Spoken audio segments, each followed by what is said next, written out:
মেরে ভাইও, আমাদের জীবনের সমস্ত সমস্যার কারণ আমাদের গুনাহ। গুনাহই সমস্যার কারণ, ইস্তেগফার সমস্যার সমাধান।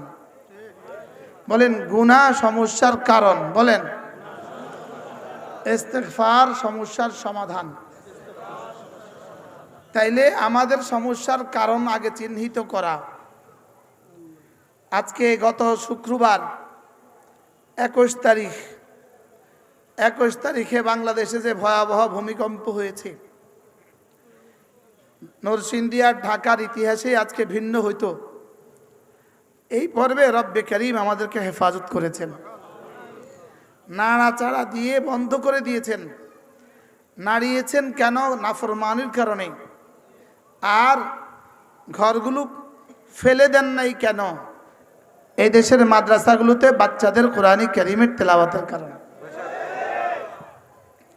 আমি বুঝি আর না বুঝি, আমাদের বুঝে আসুক আর না আসুক, ভূমিকম্প কোনো কারণে নয়। প্লেট পাল্টিয়েছে এই কারণে ভূমিকম্প নয়। বিজ্ঞান যেখানে গিয়ে শেষ করে, রব সেখান থেকে শুরু করে। বলেন, বিজ্ঞান যেখানে গিয়ে শেষ করে, বলেন রব সেখান থেকে কি করে? এটার উৎপত্তিস্থল নরসিংদী। এবার যারা এটার গবেষণা করে নরসিংদী বলেছে তাদেরকে জিজ্ঞেস করেন, আপনারা যেটা বলেছেন শতভাগ নিশ্চিত? বলবেন না, শতভাগ নিশ্চিত না। ওই বিজ্ঞানীরা শতভাগ নিশ্চয়তা দেয় না, আর ওই সাংবাদিকরা শতভাগ নিশ্চয়তা দেয়। মনে হয় বুঝেন না। যে গবেষণা করছে সে কিন্তু শতভাগ কি দেয় না? বলেন, নিশ্চয়তা দেয় না। 5.7 স্কেল। তো তাকে জিজ্ঞেস করেন এটা কি শতভাগ নিশ্চিত? বলবে না, শতভাগ নিশ্চিত না। মনে হয় বুঝেন না। তো বিজ্ঞান শতভাগ নিশ্চয়তা দেয় না, লেকিন আমাদের নাস্তিক বুদ্ধিজীবীরা শতভাগ নিশ্চয়তা দেয়। এজন্য শুধু বিজ্ঞানের উপরে বিশ্বাস করা, শুধু বিজ্ঞানের উপরে বিশ্বাস করা, এটা ঈমানের জন্য শেষ কথা নয়। এটা ঈমানের কি নয়? বলেন, শেষ কথা নয়। এই ভূমিকম্পের কারণ কি? ভূমিকম্পের কারণ, ভূমির নিচে কিছু জমা হয়ে গেছে, শক্তি জমা হয়ে গেছে, আরো বড় বিস্ফোরণ হবে। এটা ভূমিকম্পের কারণ নয়। ভূমিকম্পের কারণ আল্লাহ তাআলার ইরাদা। ভূমিকম্প কি? বলেন, আল্লাহ তাআলার ইরাদা। বলেন, আল্লাহ তাআলার ইচ্ছা। বলেন, আল্লাহ তাআলার ইচ্ছা। ভূমিকম্প কি? বলেন, আল্লাহ তাআলার ইচ্ছা। আর আল্লাহ তাআলার কুদরতের মুজাহারা, আল্লাহ তাআলার কুদরতের বহিঃপ্রকাশ। আল্লাহ তাআলার কুদরতের কি? বলেন, বহিঃপ্রকাশ। এটা আল্লাহ তাআলার ইচ্ছা, আল্লাহ তাআলার কুদরতের বহিঃপ্রকাশ। এবার প্রশ্ন, কোন কারণে ভূমিকম্প হয়েছে? কোন কারণে ভূমিকম্প হয়েছে? উত্তর, গুনাহের কারণে। উত্তর কি? বলেন, গুনাহের কারণে। উত্তর কি? বলেন, গুনাহের কারণে। এবার হলো কেন ভূমিকম্প হলো? উদ্দেশ্যটা কি? আল্লাহ তাআলার উদ্দেশ্য হলো দুইটা। লাআল্লাহুম ইয়াতাদাররাউন, দেখি ওরা আমার কাছে কান্নাকাটি করে কিনা। লাআল্লাহুম ইয়ারজিউন, দেখি ওরা আমার দিকে ফিরে আসে কিনা। فلنذيقنهم من العذاب الأدنى دون العذاب الأكبر لعلهم يرجعون فلنذيقنهم من العذاب الأدنى دون العذاب الأكبر لعلهم يرجعون। আমি ভয়াবহ আযাবের আগে হালকা আযাব দিব তাদেরকে, দেখি ওরা ফিরে আসে কিনা। আর কি বাংলা কইতো কি? এটা কি আযাবে আকবার না আযাবে আদনা? বলেন, করোনা হালকা আযাব, করোনা হালকা আযাব, ভূমিকম্প হালকা আযাব, টর্নেডো হালকা আযাব, ভূমি ধসে যাওয়া হালকা আযাব, এরপরে আরো আযাব আছে না নাই? বলেন, হালকা আযাব কেন দেয়? লাআল্লাহুম ইয়ারজিউন, বড় আযাবের আগে হালকা আঘাত করে, হালকা আওয়াজ দেয়, দেখি ওরা ফিরে আসে কিনা, দেখি ওরা কি। তাহলে এই ভূমিকম্প হলো সতর্ক সংকেত। বলেন, এই ভূমিকম্প কি? কেন কেন দিলেন? হ্যাঁ, কেন কেন? দেখি ওরা ফিরে আসে কিনা। এবার বলুন তো, আমরা একটু এদিকে আসি, অনেক মানুষ দেখি না। আর একটু কাছে কাছে, ওদিকে অনেক পেছনে অনেক মানুষ আছে তো দেখি না। মোবাইলটা বাঁশ বরাবর দেন, ওই বাঁশ বরাবর দেন। তাহলে বুঝে থাকলে বলুন তো দেখি উচিত কি ছিল শনি শুক্রবারের 10:30টার পর থেকে উচিত কি ছিল? দেখে যেমন ধরেন রব্বে কারিম যেন বললেন, যেন ভূমিকম্প নানা দিয়ে যেন বলল। আচ্ছা একটা শব্দ আগে মুখস্থ করেন, একটা শব্দ আগে ঠিক করেন। আল্লাহু আকবার বলেন। আল্লাহ আকবার নাকি ভূমিকম্প আকবার? আল্লাহ আকবার না ভূমিকম্প আকবার? আল্লাহ বেশি শক্তিধর না ভূমিকম্প বেশি শক্তিধর? এবার বলুন তো দেখি, যেই জাতিকে আল্লাহু আকবার ঘর থেকে নামাতে পারে না, যে জাতিকে ফজরের আল্লাহু আকবার 6 বার 7তলা ভবন থেকে নামাতে পারে না, যে জাতিকে আল্লাহু আকবার একামতে 6 বার 6তলা ভবন থেকে নামাতে পারে না, বাড়িওয়ালাকেও নামাতে পারে না। বাড়িওয়ালাকে নামায় না কেন? বাড়িওয়ালার সম্পদ আছে এই জন্য বাড়িওয়ালা নামে না। ভাড়াটিয়া নামে না কেন? বাড়িওয়ালা ছাবি দেয় না। তাহলে 6তলা থেকে নামে না কেন বলেন? বাড়িওয়ালা কেন নামে না? বাড়িওয়ালার সম্পদ আছে, বাড়িওয়ালাকে কে নামাবে? এবার ভাড়াটিয়া নামে না কেন? এবার রব বলেন আমার আকবার আল্লাহু আকবারের আওয়াজ যেহেতু তোকে নামাতে পারে নাই, তা আমি হালকা ভূমিকম্প দিয়ে তোরে ঘর থেকে নামায়া দেখাইছি আমি পারি। কি ভাই ঘর থেকে নামাইছে না? নামাইছে না? সব নাইমা রাস্তায়, সব নাইমা কোথায় বলেন? এবার আরশের মালিক কি বলে? নামছস তো না? এবার 3 মাসের বাচ্চা রেখে মা রাস্তায়, নিউজ আসতেছে 7 মাসের বাচ্চা রেখে মা রাস্তায়, ছেলে রেখে বাবা রাস্তায়, স্বামী রেখে স্ত্রী রাস্তায়, স্ত্রী রেখে স্বামী রাস্তায়। এবার বলুন তো দেখি রব কি বলেন? দুনাল ফালানুযীকান্নাহুম মিনাল আযাবিল আদনা দুনাল আকবার। আদনা দেখিয়েছি, আদনা হালকা হালকা হালকা। কি দেখিয়েছে বলেন? হালকা। এরপরে আকবারটা আসলে কেমন হবে? এরপরে কি আকবার আসবে না আসবে না? না এটা আগে ঠিক করা দরকার। ভূমিকম্প আরবি হলো রাজিফা, বলো। ভূমিকম্প আরবি জালজালা। ভূমিকম্প আরবি কি? জালজালা। আর যেটা কাঁপে কম্পনকারীর নাম হলো রাজিফা, বলো রাজিফা। এবার দেখো ইয়াউমা তারজুফুর রাজিফা, ইয়াউমা তারজুফুর রাজিফা, যেদিন কম্পনকারী কম্পন তুলবে, যেদিন কম্পনকারী কম্পন করবে। এবার বলো কম্পনকারী কম্পন করছে না করছে না? এখানেই শেষ না আরো আসবে?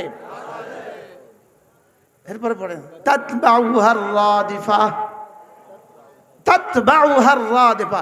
এর পেছনে আরেকটা আসবে, বলেন এর পেছনে কি আসবে? তাহলে এটা শেষ না আরো আসবে? হ্যাঁ, এবার প্রতিকারের ব্যবস্থা কি? তাহলে এবার ফেসবুকে বুদ্ধিজীবীরা প্রতিকারের ব্যবস্থা অনেক দিতেছে। আপনি ভূমিকম্প হলে আপনি ঘর থেকে আস্তে আস্তে নেমে যাবেন, আপনি ঘর থেকে লিফট ইউজ করবেন না, আপনি ঘর থেকে সিঁড়ি বেয়ে ধীরে ধীরে রাস্তায় নেমে আসবেন, আপনি মোবাইলটা নিতে ভুলবেন না, আপনি মানি ব্যাগটা নিতে ভুলবেন না, প্রয়োজনীয় জিনিসপত্র নিয়ে আপনি আপনার ঘর থেকে রাস্তায় নেমে পড়বেন। এ হলো আজকে বাংলাদেশের জন্য সলিউশন। কি ভাই, ভূমিকম্প থেকে বাঁচার ব্যবস্থাপত্র। হ্যাঁ, আচ্ছা পাগলে কি না বলে, ছাগলে কি না খায়? উচিত তো ছিল সঙ্গে সঙ্গে বাইতুল মুকাররমের খতিবকে জিজ্ঞেস কর, হুজুর এই মুহূর্তে আমরা কি বলা উচিত, জাতির সামনে কি বলা দরকার, জাতির সামনে আমরা কি করণীয়, কি করণীয়? তা আমাদেরকে জিজ্ঞেস করো হুজুর কি করণীয়, বলো কি করণীয়। আমাদের কাছে তো আর ফেসবুকও নাই, কি বলে এই কি বলে সাংবাদিকও নাই। আমরাই আমাদের যারা আপনারা যারা সামনে আছেন আপনাদেরকে আমরা বলি কি করণীয়। তা আল্লাহ তাআলা বলেন ওয়া আনিবু ইলা রাব্বিকুম ওয়া আসলিমু লাহ, ওয়া আনিবু ইলা রাব্বিকুম ওয়া আসলিমু লাহ মিন ক্বাবলি আন ইয়াতিয়াকুমুল আযাব। রব্বুল আলামিন বলেন ওয়া আনিবু ইলা রাব্বিকুম, আযাব আসার আগে আগে তুমি তোমার রবের দিকে দৌড়াও, রবের দিকে দৌড়াও। ওয়ানিবু ইলা রাব্বিকুম, রবের দিকে দৌড়াও। বলেন বলেন, রবের দিকে দৌড়াও। তাহলে কোন দিকে দৌড়াবা? আবার বলেন, কোন দিকে দৌড়াবা? রবের দিকে দৌড়াও। আনিবু ইলা রাব্বিকুম ওয়া আসলিমু লা, রবের দিকে দৌড়াও আর রবের হুকুমগুলো মানো। সুবহানাল্লাহ। কখন? মিন ক্বাবলি আন ইয়াতিয়াকুমুল আযাব, আযাব আসার আগে আগে, আযাব আসার আগে আগে রবের দিকে দৌড়াও। তাহলে উচিত ছিল কি সলিউশন দেওয়া? আজ থেকে প্রত্যেকটা মুসলমান বালেগ পুরুষ মসজিদের দিকে দৌড়াও। মসজিদের দিকে যাওয়া ছাড়া আল্লাহর কসম, আল্লাহর কসম, আল্লাহর কসম, আল্লাহর কসম, আল্লাহর কসম, সমস্ত বালেগ মসজিদের দিকে যাওয়া ছাড়া আযাব থেকে বাঁচার আর কোনো হাতিয়ার নাই। সমস্ত বালেগা নারী ঘরের দিকে যাওয়া ছাড়া, সমস্ত বালেগা নারী ঘরের দিকে যাওয়া ছাড়া আযাব থেকে বাঁচার আর কোনো রাস্তা নাই। ওয়ানিবু ইলা রাব্বিকুম ওয়াসলিমু লা মিন ক্বাবলি আন ইয়াতিয়াকুমুল আযাব, আযাব আসার আগে আগে দৌড়াও, আযাব আসার আগে আগে দৌড়াও। ফাফিরু ইলাল্লাহ, ফাফিরু ইলাল্লাহ, আযাব আসার আগে আগে আল্লাহর দিকে ফিরো। আযাব এসে গেলে আইনাল মাফার, আর ভাগবা কোথায়? ভাগার তো আর কোনো জায়গা নাই। এজন্য আল্লাহ তাআলা বলেন, আযাব আসার আগে আগে ফেরো, আযাব আসার আগে আগে ফেরো। সুম্মা লা তুনসারুন, আযাব আসলে পরে আর সাহায্য করা হবে না। আযাব আসলে পরে আর কি করা হবে না? সাহায্য করা হবে না। আমি বললাম, রব্বুল আলামিন ঠিক আছে, আপনি বলেছেন আজ আল্লাহ আপনার দিকে দৌড়াতে, আমি দৌড়াতে চাই, আপনার দিকে যেতে চাই। কেমনে যাইতাম? কিভাবে যেতাম? আপনার দিকে যাওয়া কেমনে? কিভাবে আপনার দিকে যেতে হয়? এবার রব্বুল আলামিন বলেন, ওয়াত্তাবিউ আহসানা মা উনজিলা ইলাইকুম, যে কোরআন তোমাকে দিয়েছি এটা বিশ্বাস করো, এটা পড়ো, এটা এটা বুঝো, এটা মতে চলো। সুবহানাল্লাহ বলে। আর কি বাংলা কইতো? হ্যাঁ বলো, আল্লাহর দিকে দৌড়াও আযাব আসার আগে আগে। বলেন বলেন বলেন। এবার আল্লাহর দিকে দৌড়াবো কিভাবে? উত্তর বলে না, বলো বলো বলো। কোরআন পড়ো, কোরআন বুঝো, কোরআন মানো। সুবহানাল্লাহ বলো। কোরআন পড়ো, কোরআন বুঝো, কোরআন মানো। ওয়াত্তাবিউ আহসানা মা উনজিলা ইলাইকুম, তোমাদের কাছে যে কিতাব পাঠিয়েছি এটা ধরো। মিন ক্বাবলি আন ইয়াতিয়াকুমুল আযাব, আযাব আসার আগে আগে। আযাব আসার কি? এবার জিজ্ঞেস করলাম, আল্লাহ আযাব কবে আসবে? বলো, প্রশ্ন প্রশ্ন প্রশ্ন, বলো বলো বলো। আযাব কবে আসবে? ঢাকা শহরের সবগুলো বাড়ি থেকে যখন সবগুলো মানুষ রাস্তায় বের হয়ে আসবে, এরপরে আযাব আসবে। হাও কয় না, নাও কয় না। হ্যাঁ, আযাব কবে আসবে? ওয়া আনতুম লা তাশউরুন, রব্বে কারীম বলেন, তোদেরকে সংকেত দিয়া আমি আযাব পাঠাইতাম না। আযাব এমন ভাবে আসবে তোরা ঘুমায়া থাকবি। কি বলে? এটা কোরআন কি বলে? আফামিনু মাকরাল্লাহ, আফামিনু মাকরাল্লাহ ওয়ালা ইয়ামানু মাকরাল্লাহি ইল্লাল কওমুল খাসিরুন।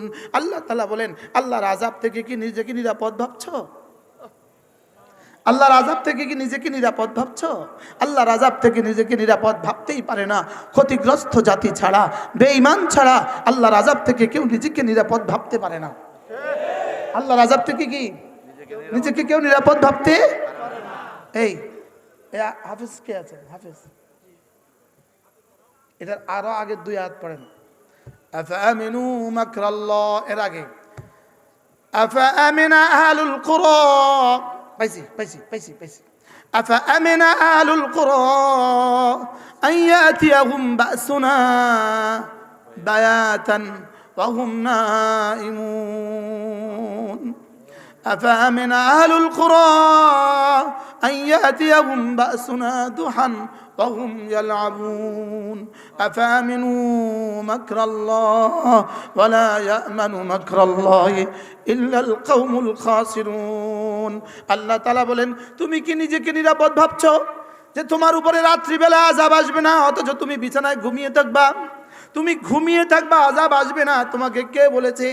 এরপরে বলে তোমার দিনের বেলায় খেল তামাশা লিপ্ত থাকবা, তুমি ফেসবুকে লিপ্ত থাকবা, টেলিভিশনে আর মোবাইলে লিপ্ত থাকবা, তুমি তামাশা লিপ্ত থাকবা, তোমার উপরে আযাব আসবে না, তোমাকে কে বলেছে? তোমারে কে বললো রাত্রে আযাব আসবে না? তোমারে কে বললো দিনে আযাব আসবে না? আমার আযাব থেকে নিরাপদ সেই ভাবতে পারে যে কাফের, যে বেঈমান।